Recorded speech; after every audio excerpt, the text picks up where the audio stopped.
महाराष्ट्र केसरी चंद्रहारजी पाटील साहेब व्यासपीठावर उपस्थित असणारे सर्व आजी माजी आमदार, सन्माननीय शिवसेनेचे नेते, पत्रकार मित्र, कार्यकर्ते, बंधू आणि भगिनी, जे काम फक्त भारतीय जनता पार्टी करत होती, बूथ प्रमुख, पन्ना प्रमुख, कागद प्रमुख, सगळे प्रमुख, ते काम पहिल्यांदाच शिवसेनेने हातामध्ये घेतलं. त्याबद्दल मी आपल्या सर्वांचे नेते एकनाथजी शिंदे साहेब, श्रीकांतजी शिंदे साहेब, उदयजी सामंत साहेब, राहुलजी शेवाळ साहेब या सर्वांचा मी अभिनंदन करतो. आणि दुसरी एक गोष्ट सामंत साहेब, आपल्या काळामध्ये चांगली झाली की आपण कुणीतरी शिफारस करून कुणाच्या तरी कानाला लागून पद देण्यापेक्षा जमिनीवरती उतरून आपला कार्यकर्ता काय लेवलचा आहे हे बघण्यासाठी आपण प्रत्यक्ष ग्राउंडवर आला, त्याबद्दल आपल्या मी मनापासून आभारी आहे. 2019 ला माढा विधानसभेची निवडणूक मी धनुष्यबाणाच्या चिन्हावरती लढवली आणि साहेब, कुणाच्या स्वप्नातही नव्हतं असं सरकार त्या ठिकाणी आलं आणि ज्यांच्या विरोधामध्ये आम्ही लढलो ती राष्ट्रवादी काँग्रेस पार्टी सरकारमध्ये आली. पालकमंत्री राष्ट्रवादीचा होता. त्यामुळे पहिल्या 2.5 वर्षामध्ये काही आमचं काम झालं नाही. दुसऱ्या 2.5 वर्षामध्ये आपले साहेब मुख्यमंत्री झाले, परंतु पुन्हा पालकमंत्री हा भारतीय जनता पार्टीचा झाला. आणि त्याही वेळेस साहेब आपल्याला आम्ही तुमच्याकडे वारंवार तक्रार करायला यायचो की आम्हाला निधी मिळत नाही. बऱ्याच वेळा आपण एकनाथजी शिंदे साहेबांकडे आम्हाला घेऊन गेला. आता खरं सांगायचं झालं तर साहेब, या मागच्या काळामध्ये जर पॉझिटिव्ह सांगायचं असेल तर एकच गोष्ट, आपण मला मुस्लिमची MIDC दिली. पण दुर्दैव साहेब असं की या राज्याचे मुख्यमंत्री एकनाथजी शिंदे साहेब होते, आपण उद्योग मंत्री होता.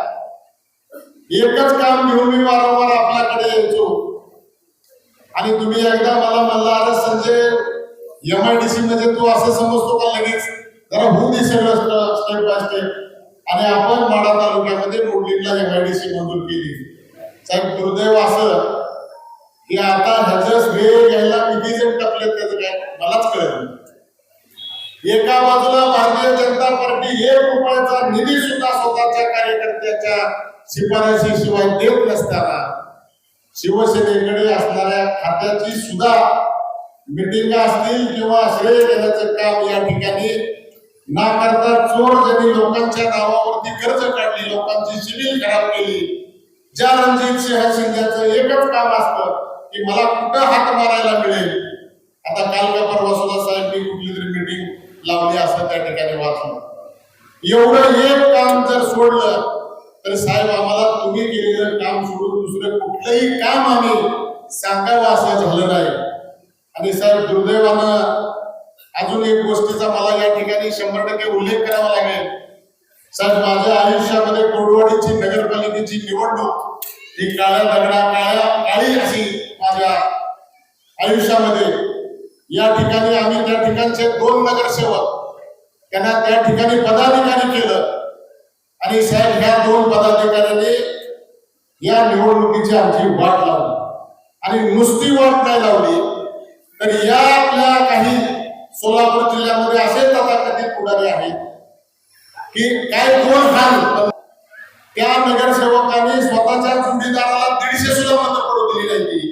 आणि तो उमेदवार निवडून आलेला राष्ट्रवादी काँग्रेस पार्टीच्या मिरवणुकीमध्ये नाचत होता आणि पुन्हा तो तिथं मुंबईला जाऊन फोटो काढून एकच आला पण थेट आला. हे जर थांबलं नाही तर साहेब, आपला पक्षवाढीमध्ये खूप अडचणी निर्माण होतील.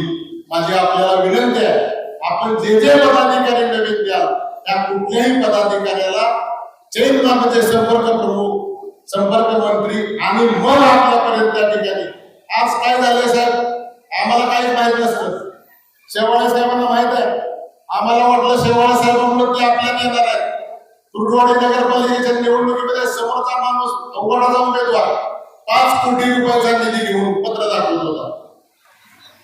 आमची अडचण होती, कोण पण साहेब एखादा पीए बॉडीगार्ड कोण पण इथं त्या ठिकाणी सोलापूर जिल्ह्यामध्ये निधी वाटपाचं राजकारण करायचं काम चालू करत असताना आमच्यासारख्या प्रामाणिक कार्यकर्त्याची अडचण होती आणि हे जर थांबलं तर या सगळ्याला अडचण म्हणून आम्ही बापूच्या रोज पाया पडतो जाऊ. बापू म्हणतात मला खाली किती आणताय तुम्ही, मला काय काय बघायला लावताय तुम्ही, तुम्हाला कळत नाही का, तुम्ही सांगता येत नाही का तुम्हाला.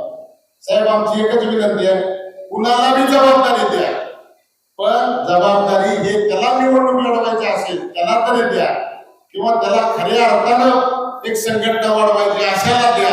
नाहीतर चमकुगिरी करायची, तिथे फोटो काढायचा, कुठे व्हिडिओ कॉल करायचा आणि मी किती साहेबाच्या जवळ आहे दाखवायचं. अशा माणसांना आपण कृपा करून लांब ठेवा आणि आपण दोघं या ठिकाणी आलात आणि बापूला पण आमची हात जोडून विनंती आहे, बापू आमच्यासाठी काहीतरी बोला. सारखं आम्हाला म्हणताय मी काय बोलू मी काय बोलू मी काय बोलू. आम्हाकडे पालन केला आग लावायला लागले आपल्या जिल्ह्यात. 5-6 आमदार देणारा शिवसेनेचा हा जिल्हा आहे. या ठिकाणी आज अशा चमकुगिरी करणाऱ्या कार्यकर्त्यामुळं संघटनेमध्ये मरगळ आलेली आहे आणि मी जास्त काय या ठिकाणी बोलणार नाही. फक्त एकच सांगतो की या ठिकाणी भारतीय जनता पार्टीचा प्रचंड आम्हाला त्रास आहे. आम्ही रडणारे नाही लढणारे, फक्त आम्हाला अडवू नका. आम्ही या भारतीय जनता पार्टीला पुन्हा सुद्धा चालना देतो की तुमचे खासदार कसे निवडून येतात तेच आम्ही बघतो. कारण गेल्या वेळेस मी हेच सांगितलं होतं की विखे पाटील साहेब तुम्ही आम्हाला शिवसेना म्हणून मदत करत नाही आणि आम्ही तुमचा खासदार कसा निवडून येतो तेच बघतो. आणि ह्या वेळेस सांगतो साहेब आम्हाला अडवू नका, उद्याच्या विधान परिषदेच्या निवडणुकीत अडवू नका, नाही तर तुम्ही त्यांना बसवून आम्हाला आपला हिस्सा द्यायला सांगा, आपल्या पक्षाच्या वाटणीचा निधी द्यायला सांगा. तुम्ही आम्हाला गप्प बसवताय. बापू तर आम्हाला बाजूला ठेवतो. बापू तर माझ्यावर एवढं चिडते सारखं तुला काय कळतच नाही, तुला काय कळतच नाही. या ठिकाणी जास्त बोलावं असं काही नाही. माझ्या सगळ्या भाषणाचा अंश सारांश संघटनेच्या बाबतीमध्ये पक्षाच्या बाबतीमध्ये आपल्या सगळ्यांच्या ध्यानात आलाय. साहेब एकच विनंती आहे की कलेक्टरकडे किंवा एसपी कडे गेलं तर ते चाष्टाने विचारतात की आपल्या जिल्ह्यामध्ये जिल्हा प्रमुख किती आहे. कारण उबाटावाले जिल्हा प्रमुख म्हणून सांगतात, ते उबाटाचे जिल्हा प्रमुख म्हणून सांगत नाही, त्याच्यामुळे त्यांचे 5 आणि आपले 5 असे 10 जिल्हा प्रमुख त्या ठिकाणी जातात आणि तो एक आपल्या टिंगलीचा विषय होतो. त्यामुळे माझी वैयक्तिक विनंती आहे की सोलापूर जिल्ह्यामध्ये तालुका प्रमुख करायला सुद्धा कॅपेबल माणसं शोधून आणावी लागतील. उगाच आपली ही जागिरी तुला ही जागिरी तुला ही जागिरी तुला करण्यापेक्षा 2 किंवा 3 जिल्हा प्रमुख करावं. भारतीय जनता पार्टीमध्ये असेल, राष्ट्रवादी काँग्रेस पार्टीमध्ये असेल, जर करायचं असेल तर प्रत्येक तालुक्यामध्ये पूर्व पश्चिम दक्षिण उत्तर असे 2 तालुका प्रमुख करावे, परंतु जिल्हा प्रमुख आपण जास्त करू नये अशी मी आपल्याला कळकळीची विनंती करतो. आणि एकदा बापूंना सांगा की बापू तुम्ही आमदारकीची काळजी करू नका, आम्ही तुमच्या आमदारकीची काळजी करतो, तुम्ही जिल्ह्यामध्ये लक्ष द्या. बापू सांगोल्याचं इकडे आम्ही बळ जरी म्हटलं तरी लक्ष द्यायला तयार नसतात. त्यांचा पराभव जुवारी लागलेला आहे. त्यांना वाटतं की आता उद्याच्याला लगेच निवडणूक लागावी, 40-50 हजारांनी निवडून यावं. पण बापू तुम्ही काळजी करू नका, आम्ही सगळी मंडळी तुमच्यासाठी वाटेल ती गोष्ट करू. तुम्ही सोलापूर जिल्ह्यामध्ये लक्ष द्या, तुम्ही सोलापूर जिल्ह्यामध्ये मार्गदर्शन करा, तुम्ही सोलापूर जिल्ह्यामध्ये नेतृत्व करा. या जिल्ह्यामध्ये 4-5-6 आमदार आल्याशिवाय राहणार नाही. आणि निधीचा विषय सोडून द्या, बापूंनी ठरवलं, सगळ्यांनी तुम्ही ठरवलं तर ह्या गोष्टी होतील. पुन्हा एकदा मी आमचे खरं तर उदयजी सामंत साहेब राष्ट्रवादीचे प्रदेशाध्यक्ष होते आणि मी सोलापूर जिल्ह्याचा अध्यक्ष होतो, पण आमचा काळ संपायला त्यांची नियुक्ती झाली होती. त्यावेळेपासून संघटनेमध्ये काम करायचं कसं हे सगळं त्यांनाही माहित आहे, मलाही माहित आहे. पुन्हा एकदा जाता जाता कळकळीची विनंती करतो की उदंड पदाधिकारी झाले, पदाधिकारी पहिले कमी करा आणि पदाधिकाऱ्यांना डायरेक्ट मुंबई बंद करा. तुमच्या सगळ्यांच्या चॅनल मधून त्यांना काय पाहिजे ते द्या, काय पाहिजे तेवढा विकास निधी द्या. नाहीतर कोणतर म्हणतो जम्मू काश्मीरचा नगरसेवक माझ्या ओळखीचा आहे, बीडचा नगरसेवक माझ्या ओळखीचा आहे, ठाण्याची तर लाईनच लागली इथं. एवढं कृपा करून थांबवा अशी हात जोडून कळकळीची नम्रतेची आग्रहाची विनंती करतो. इथंच थांबतो. जय हिंद, जय महाराष्ट्र.